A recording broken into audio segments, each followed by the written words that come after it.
Assalamualaikum warahmatullahi wabarakatuh. Sudah lama nggak upload tentang ini kolam koi, dan ini adalah kolam koi yang kedua dibangun setelah yang pertamanya dari belakang. Kebetulan kita akan bongkar-bongkar gimana sih, dia udah lama nggak diganti airnya, tapi kelihatannya dari jauh sih masih bening. Dan rumah ini udah hampir 11 bulanan kosong. Bisa kita lihat juga dari sampai kursi-kursi di sini. Tuh. Ini saking berdebunya. Ini udah lama kosong, dan ikan koi yang dulu ada di sini kita pindahkan ke rumah yang baru, dan kita sisakan ikan emas yang ada di sini agar kolamnya nggak terlalu kosong dan rumahnya juga kelihatan kosong. Dan diisi dengan sebanyak 4 kiloan kalau nggak salah waktu beli. Dan airnya sama filternya hampir 11 bulan lah. Soalnya terakhir dikuras itu bulan Mei. Karena waktu itu bulan puasa Mei, dan sekarang malah kita sudah lebaran bulan Mei-nya. Coba kita lihat ke dalam.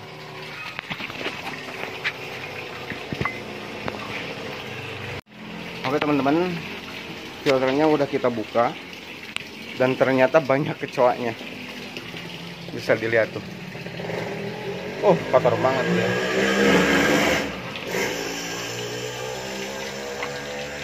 Tuh, banyak kecoaknya gini. Dan lampu UV masih menyala. Bagus. Coba kita bongkar apa rahasianya yang bikin air ini tetap bening selama 11 bulan gak dikuras.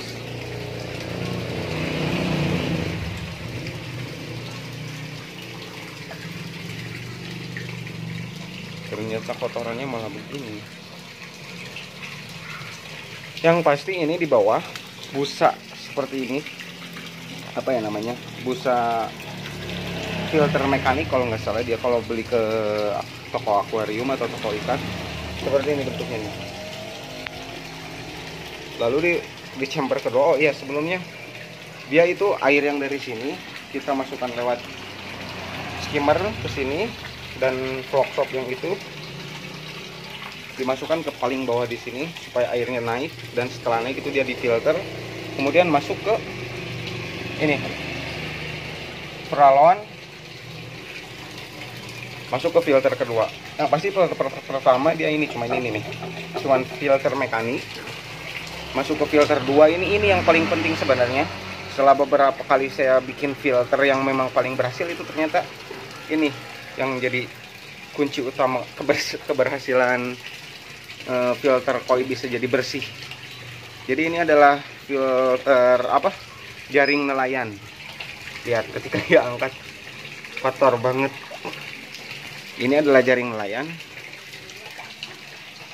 Tetapi untuk masuk ke chamber yang ketiga, kita nggak menyamakan filter peralonnya di sini, tapi kita turunkan lagi ke bawah. Jadi di bawah sebenarnya kalau dibongkar, aduh, ini harus nyuruh orang untuk bersihin. Jadi kalau kita ke bawah, turun ke bawah, itu ada peralon lagi 2 seperti ini sama untuk masuk ke filter ketiga. Filter ketiga juga sama. Ini Allah, buset, ini kecoaknya banyak banget. Tuh, filter ketiga ini hanya Jafmat dan busa yang tadi, filter mekanik. Tetapi di sini kita masuknya ke chamber keempat, tapi disamakan, nggak di bawah tapi naik lagi ke atas. Jadi susunya dari sini itu kan input dari bawah, naik ke atas, turun lagi ke bawah, naik lagi ke atas. Kenapa di sini harus paling bawah, paling atas? Karena supaya di penampungan air terakhir dia kotoran-kotoran yang masih mungkin ada itu dia turun ke bawah. Jadi di sini udah benar-benar siap diolah lagi atau dipindahkan lagi ke sini, lalu ditaikan ke air terjun. Nah, ketika di air terjun ini air udah benar-benar siap untuk kembali dan sudah siap bersih gitu. Seperti itu teman-teman. Jadi ternyata filter chamber itu memang bagus daripada kita memilih filter ember atau filter yang apa namanya, yang tingkat-tingkat gitu. Gak perlu filter biologis atau filter seperti arang, zeolit itu hanya untuk pembangunan kolam pertama. Tetapi ketika sudah berjalan, airnya sudah lama berputar, ini nggak perlu apa-apa, dia hanya cuman perlu ini nih. Yang penting mekanik, jaring nelayan, mekanik, japmat. Oh, satu lagi yang sangat paling penting supaya air tidak hijau adalah lampu ultraviolet. Ini untuk membunuh bakteri. Jadi kalau filter-filter ini kan dia untuk menyerap atau menyaring kotoran-kotoran. Kalau lampu ini adalah untuk membunuh bakteri. Di sini tidak ada biobol, tidak ada keramik kering, malah dibunuh dia bakterinya di sana. Ya seperti itulah. Coba kita lihat, cek. Jernih banget airnya tuh.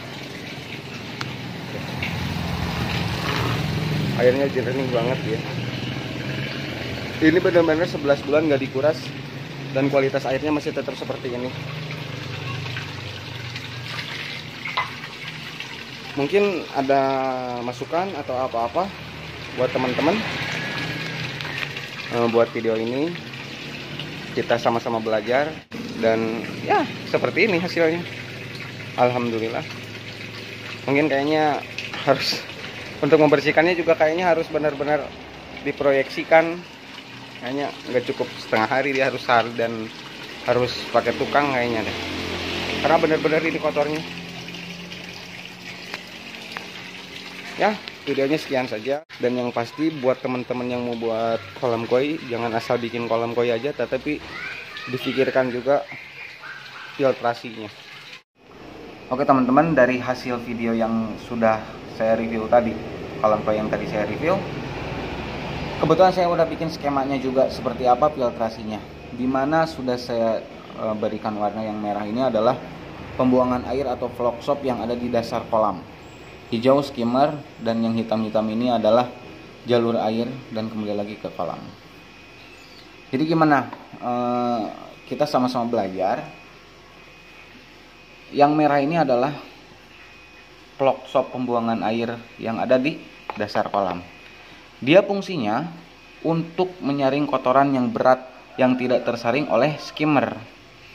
Jadi seperti kotoran-kotoran ikan yang turun ke bawah yang tidak mengambang ke atas, ini disedotnya oleh flock soap ini yang diparalelkan sehingga masuk ke chamber 1. Dan ini adalah skimmer. Skimmer ini adalah penyaringan air juga, tetapi dia beda fungsinya dengan flock soap. Dia untuk menyaring air yang tidak turun ke bawah kotorannya dan yang hanya mengambang di air dan disedot lagi untuk masuk ke chamber 1. Di chamber 1 tadi disimpannya filter mekanik, full filter mekanik. Jadi dan di chamber 1 ini diusahakan air masuknya di bawah. Sehingga untuk masuk ke chamber kedua itu si air sudah terfilter. Karena di sini sudah full filternya. Naik ke atas. Dan di chamber kedua kita kasih jaring nelayan. Dan untuk jalur untuk masuk ke chamber ketiganya jangan disimpan di sini. Karena nggak ada gunanya juga, karena nanti jadi riskan juga ya. Maksudnya disimpan filter banyak tapi dia nggak lewat ke filter, tetapi dia langsung ke sini. Jadi usahakan masuknya ke bawah. Jadi ketika untuk masuk ke chamber ketiga dia udah full penyaringan di sini. Dan di chamber ketiga disaring kembali oleh japmat. Japmat itu yang tadi sudah saya lihatkan videonya yang warna biru itu. Di sini filter lagi full. Naik ke chamber keempat ini dia udah nggak ada media filternya juga. Dan di chamber keempat juga selain pompa air juga saya simpan lampu UV, dimana lampu UV juga fungsinya bukan media filter, tetapi dia fungsinya untuk membunuh bakteri-bakteri atau alga-alga, khususnya kolam koi yang langsung terkena atau terpapar sinar matahari. Biasanya kolam koi yang seperti itu berubah warnanya menjadi warna hijau. Banyak kolam yang sudah bagus, filternya sudah bagus, tetapi mereka airnya berubah menjadi warna hijau, itu karena adanya alga. Sehingga disimpanlah lampu UV untuk kualitas air yang lebih baik dan membunuh bakteri-bakteri yang tidak baik juga untuk kolam. Jadi kolam selain dari bersih juga bening seperti itu teman-teman. Kenapa saya di chamber keempat nggak simpen media filter? Karena takutnya mengganggu pompa juga, atau misalnya kita simpen filter di sini tiba-tiba tersedot, karena pompanya saya juga agak maksudnya agak besar. Jadi riskan takutnya tersedot dan ke sini. Jadi otomatis ketika kita pembuangan air yang sudah bersih ke sini, ini air kualitasnya udah bagus dan hanya mengendap-endap saja nih yang tidak terfilter di sini. Naik ke atas ke penampungan untuk air terjun, kembalilah ke bawah.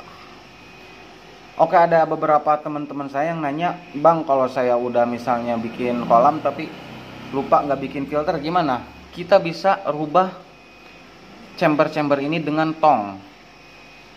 Jadi tong, mungkin saya nanti kasih gambarnya. Mungkin tong,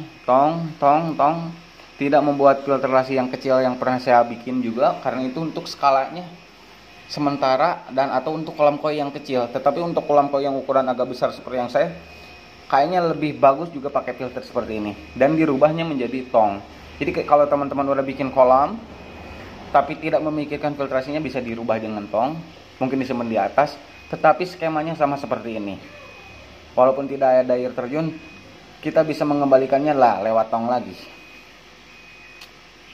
Jadi begitu teman-teman. Kolam, vlog shop masuk ke bawah, skimmer masuk ke bawah, disaring masuk ke sini, disaring masuk ke sini. Jadi sistemnya zigzag, masuk, sudah. Ini hasilnya gimana? Ya seperti kolam yang saya tadi. Udah berbulan-bulan mungkin, untuk membersihkannya juga harus diproyeksikan juga sih sebenarnya. Ya segitu aja videonya. Semoga menjadi bahan buat teman-teman yang akan bikin kolam, agar tidak hanya membuat kolamnya tetapi memikirkan filtrasinya juga. Jangan lupa like, komen, dan subscribe. Ada satu yang saya lupa untuk direview, yaitu pembuangan air kotor yang ada di chamber. Dia posisinya ada di sini. Jadi ketika kita mau kuras air, dia kan kotor semuanya, ini kotor. Air akan kembali lagi ke chamber 1 karena dia posisinya paling bawah untuk membuang kotoran, dan disimpannya di sini pembuangannya. Tuh. Jika kita buka, air otomatis akan kebuang ke bawah. Dan yang terbuang itu, dia lihat, dan yang terbuang itu adalah kotoran ikan yang udah benar-benar kotor dari chamber 1. Kalau sudah bersih, kita tutup lagi, kita isi lagi airnya. Seperti itu.